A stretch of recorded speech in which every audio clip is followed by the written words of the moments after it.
Hello student, myself Hetal Goswami from Ma Ashapura Vidya Sankull.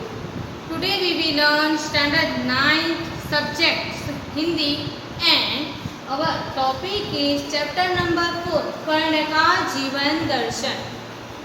कर्ण का जीवन दर्शन के बारे में हमने अगले वीडियो में जो आधा उसका पार्ट है वह किया था, पर उसे थोड़ा सा रिवाइंड करके देखें तो इनके जो कवि हैं हमारे इस चैप्टर के कर्ण का जीवन दर्शन, जिसके कवि हैं कौन है तो रामधारी सिंह दिनकर।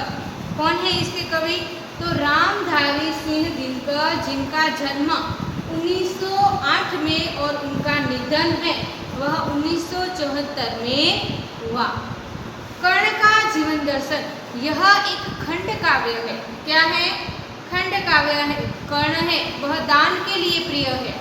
मैंने आपको पहले ही बताया था कि कर्ण है वह दान के लिए प्रिय है। इसी तरह से दान वीरता के कारण वह कौरवों के पक्ष में था, और भगवान श्री कृष्ण है उसे पांडवों की ओर लेने के लिए इस काव्य की रचना, उन दोनों में जो कन्वर्सेशन होती है कृष्ण में और कर्ण में, उसकी बात जो है वह कवि श्री ने यहाँ पे इस चैप्टर में लिखी है। हमने देखा था पहले जो उसका जो पहला जो लाइन है उसे हमने पढ़ा था, जिसमें क्या था कि आपको थोड़ा सा रिवाइंड करो, जिसमें था कि कर्ण श्री कृष्ण से कहता है, क्या कहता है कि धन और दौलत और सांसारिक सुख भोगने की मेरी इच्छा बिल्कुल नहीं है, क्योंकि वह अपने जीवन की परवाह नहीं करता। उसकी बस यही इच्छा है कि उसके हाथ हैं वह हमेशा ही दान की नदियों से पवित्र से चलता ही रहे, हमेशा वह जो निर्धन लोग है उसे सुखी करता रहे। यह लाइन किसकी थी तो पहली हमारी जो लाइन थी उसका यह ट्रांसलेशन था। इसी तरह से दूसरी है तुच्छ है वाली लाइन, उसमें क्या है कि हे केशव, वह केशव को वापस से बोलता है, क्या कहता है, हे केशव, जिस राज्य में आप मुझे प्रलोभन दे रहे हैं, जिस राज्य में जिस तरह से मैंने आपको बताया कि जो भगवान श्री कृष्ण है वह पांडवों की ओर कर्ण को लाना चाहते थे, इसीलिए कर्ण उसके आंसर में बोलता है, क्या बोलता है कि हे केशव, जिस राज्य में आप मुझे आने के लिए बोल रहे हैं, जिस राज्य का प्रलोभन आप मुझे दे रहे हैं, वह तो बस एक तुच्छ वस्तु है, वह मेरे सामने कुछ भी नहीं है। वैभव पाकर मनुष्य को क्या मिलता है? अगर मनुष्य को वैभव अगर मिल गया तो उससे मिलता क्या है? वैभव पाकर उसे ढेर सारी चिंताएं और नाम मात्र की हंसी खुशी मिलती है। क्या बोल रहे हैं कर्ण यहाँ पे? इतना सारा वैभव लेके मैं करूँ क्या? मुझे मिलेगा तो क्या मिलेगा? थोड़ी सी खुशी मिलेगी और थोड़ा सा मुझे नाम मिलेगा, उसमें तो कुछ भी हो पाएगा नहीं।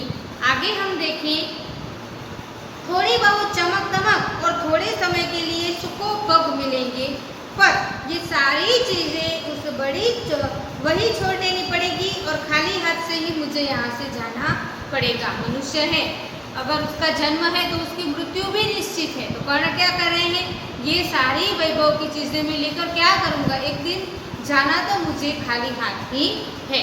यह थी दूसरी लाइन। अभी करेंगे हम तीसरी लाइन।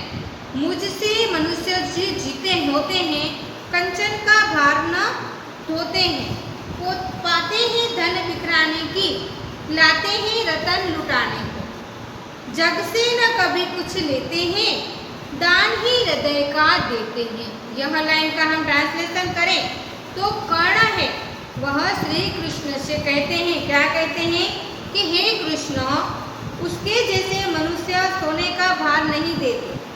अब क्या बात की गई है, वो बोलते हैं कर्ण जैसे मनुष्य हैं वह सोने जैसे चीज़ों का भार लेते नहीं हैं, सुख वैभव का जीवन नहीं बिताते, वे लोग में बांटने के लिए ही धन की प्राप्ति करते हैं। वो क्या करते हैं, वो कहते हैं मेरे पास इतना सारा धन तो है पर वो मेरे काम का नहीं है, उसे इतना सारा धन मिलता है तो क्यों मिलता है, बांटने के लिए मिलता है, दान करने के लिए मिलता है।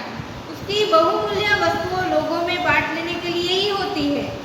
मैं संसार में कभी कुछ नहीं लेते, अपने हृदय का दान ही करते हैं, दुखियों का दया करते हैं। अब यहाँ पे बहुत ही गहरी बात की है कर्ण ने। श्री कृष्ण से कहते हैं अगर किसी के पास इतना सारा वैभव है, बहुत सारी धन संपत्ति है, तो वह उसे क्यों मिलता है?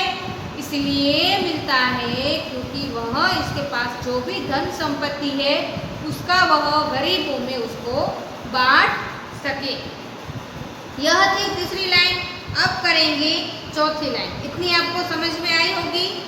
प्रासादों के कनकाभ शिखर होते कबूतरों के ही घर, महलों में गरुड़ न होता है, कंचन कभी न सोता है, बसता यह कहीं पहाड़ों में, सैलों की फटी दरारों में। अब यहाँ पे क्या बात की गई है? तो सोने जैसी चमक दमक वाले राजमहलों की चोटियाँ कबूतरों के लिए ही बनती है। राजमहल की इतनी इतनी ऊंची ऊंची जो शिखरें हैं वह किसके लिए बनी है? तो कबूतरों के लिए ही बनी है। गरुड़ पक्षी कभी महल में नहीं होता। गरुड़ है वह पक्षियों का राजा माना जाता है। तो वो क्या कहते हैं? ऐसे महल वो सभी तो जो कबूतरें हैं उनके लिए बने हैं। जो गरुड़ है वह तो खुले आसमान में ही उड़ता है। वह स्वर्णिम बिछने पर नहीं सोता। वह कहता है वह स्वर्णिम बिछाने पर नहीं सोता। बिछना यानी कि जो बेड होता है वो क्या कहता है? स्वर्णिम बिछाने पे वो सोता नहीं है। उसका निवास तो पहाड़ों में ही होता है। जो गरुड़ है वह तो पक्षियों का राजा माना गया। वो इन सभी चीज़ों के लिए वह नहीं रहता है, वह तो सभी के लिए ही होता है। पहाड़ों की फटी दरारों ही उसका घर बनती है। क्या कहा है यहाँ पे?